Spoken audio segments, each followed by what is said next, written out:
Congratulations on Minions. Thank you. I'm not sure. Is it good? I don't know. I enjoyed it very much. What did you think came out best about Minions? What is the thing that turned out best about Minions? The thing that turned out best, I think, and I'm speaking very openly about all this, just because it's you know, when you do these things, a lot of things sort of come together without you really planning it. So it makes you look very intelligent after the fact, and that's pretty cool. It's all about their language, like the fact of seeing them evolve, seeing them serve different masters all over the world, sort of gave them the foundation for the idea of their language, which is like all over the place. Like in their language, you can hear some Japanese, some Chinese, some Italian, some Spanish, some French, some English, and actually, the fact that they sort of went all over the world and served all these different masters across the globe sort of justified the language that they speak, and so that was a very, very pleasant surprise, at least for me personally. Pierre. And the next thing also that turned out to be quite good, I think. Well, again, I'm not saying it's a good movie just because I'm too close to it, but the thing that I like about it is the fact that at some point, at least in the first 6 months of production, we're still there wondering if making an hour-and-a-half movie about 3 characters or characters that you couldn't understand, would it hold up? Would you care about them? Would you find their story interesting? Would you be interested in the story that's being told to you? So all that hopefully sort of all came together. Hopefully everything is understandable. Hopefully the story's good. Hopefully it makes for a good movie. How do you come up with that beautiful, almost poetic, rhythmic gibberish? Does it just pour out of you, or do you have to psych yourself up? How do you do it?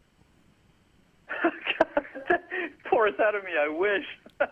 No, it's actually, again, in the first Despicable Me, the first 2 ones, I sort of, improvised in front of the mic. I said, okay, well, these guys are arguing, so I'm going to make up that little blah, blah, blah, blah, blah, thing, and hopefully with the intonation we'll sort of get what they're feeling.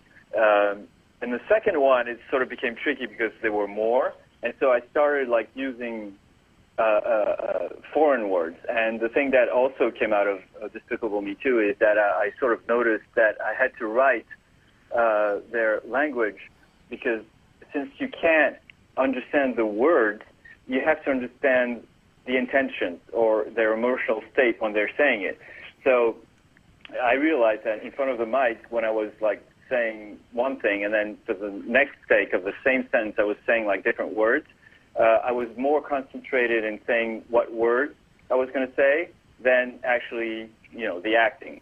And so what I did on this one, since there are 3 main characters who needed to be individualized, characterized each one, and plus all the hundreds of them behind them, I needed to be a little bit more thorough. So everything was actually written, and the way it was written was very, very stupid and basic, is that I went more for the melody of the sentence and certain words, just out of my imagination, my recollection of all the foreign words I knew, and those melodic words either came out as insults when I needed, or feelings of friendship or feelings of love.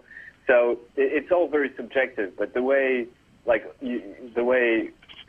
you put these nonsensical words together and the way you perform them, actually, and when I say perform them, it's over and over and over again, and changing a word that doesn't mean anything, but that that has this melodic innuendo to it. Pierre.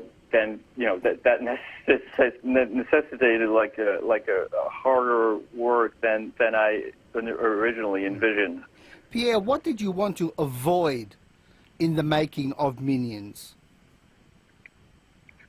There's one big thing that we all wanted to avoid is, the fact that I know just because I'm a moviegoer myself. There are movies that I like that I don't like, and I hate when stuff is. It's going to sound like very, very ironic, but I hate when stuff is over marketed for very bad reasons, and so I have no control over marketing. But when I see it happening on other movies, like seeing characters all over the place on bags, on bottles, on I don't know, on iPhone covers or whatnot, that just plainly annoys me. Just because usually when I go see the movie, I'm disappointed, and so I knew this was going to happen on this one, and so my brief to everyone, and Kyle's brief to everyone also, was to say that, well, everybody is expecting us to not do a good movie, to do a movie that's just a cash cow for the studio. Let's not do that, and let's find ideas to make this thing a movie, as opposed to like a prequel or a sequel or something that's gonna cash in more money. And it actually turned out like very, very nicely, because Chris Maldondri, the producer, is actually not that way. He has a very capitalistic sense, I guess, because he's American and because he works with a studio and all. But I certainly have not, being a European person and French also, which makes me like very grumpy and very hateful of the of the industry, or having doubts about all these things. And so the idea was to put like every idea that we wanted to have if we wanted to make this movie like it was the last one we made, and all these ideas came together about making this a timepiece, about having this little technical look to it, having a choice of music that is not necessarily mainstream, especially when you're talking about music from the '60s, and it all came out. That's why I'm not sure about the movie anymore, because when I read like stuff which I shouldn't read, by the way, on YouTube comments and stuff like that, I see that people are expecting a lot of the movie, which is like a little scary, and it feels also like in some of the comments they're expecting like a movie for kids, which we have not done. We've done a movie for everyone, and I hope this comes out. And again, this was coming out of me, I guess, being a father and being super bored at animated movie who are essentially made for kids. Mm-hmm. And when I see some of those movies, and when I get super bored at them, and then when I see that the target audience is just for this, 4 to 8 branch thing, it just plainly annoys me. Just as an adult in the room, just because it feels like, okay, well, the studios wanted to cash into the fact that it was a kids movie, so they have like 2 tickets for the kids, let's say, like a boy and a girl or 2 boys, and the studios know that by aiming for the kids, they'll automatically get the adults too, just because they have to accompany their kids. And so we did this movie also for the poor parents who are stuck with their kids to go see a cartoon, which they don't necessarily want to go to. The goal was to make a movie, most and foremost, a movie for the whole family. Well, I have to congratulate you on that score, because one of the things that I found very enjoyable about Minions was that while it was cute, it wasn't too cute. It wasn't overly cute. You seem to understand the power of cute and how easy it is to overdo cute, but you held back on the cute. Is that a fair comment? It is totally a fair comment, and we are in a very tricky position in terms of, like, you're talking of cute and less cute, more borderline teenager adult, and that's very fair. And even in the writing, we try doing that. Like, every joke that we have has a double-edged sword, where it's the kids should get like the joke at their level, but then there's that supplementary background of a joke, that second degree, which aims it a little bit more to the more educated / older part of the audience. But that's very, very hard, not only to do, but also to judge.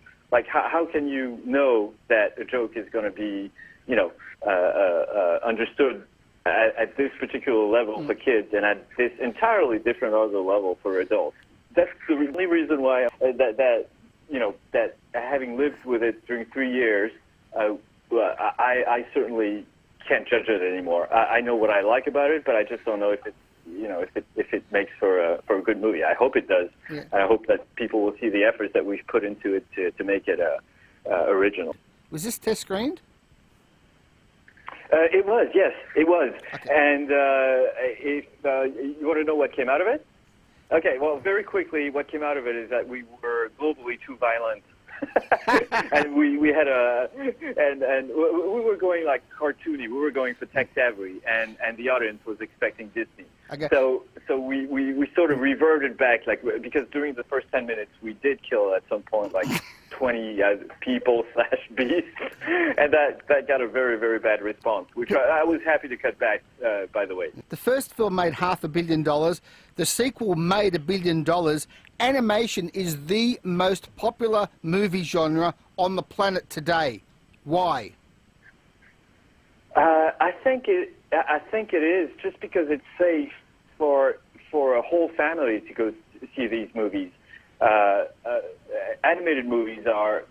It feels like it's become a definition that animated movies are for the family. Aim for kids, but for the family. And we sort of, our goal and our intent is globally to make movies that are cross-gender, cross-generations, and that, hopefully will please everyone. And I think animation just fills all these little things. It can be violent, it can be super funny, borderline, adult funny, and it's animation has this great thing about, you can do stuff, and it feels, the shape of it is for kids, but if you tweak it ever so slightly, then the kid stuff becomes teen stuff and adult stuff. But you can layer all that so that it becomes something that becomes for the whole family.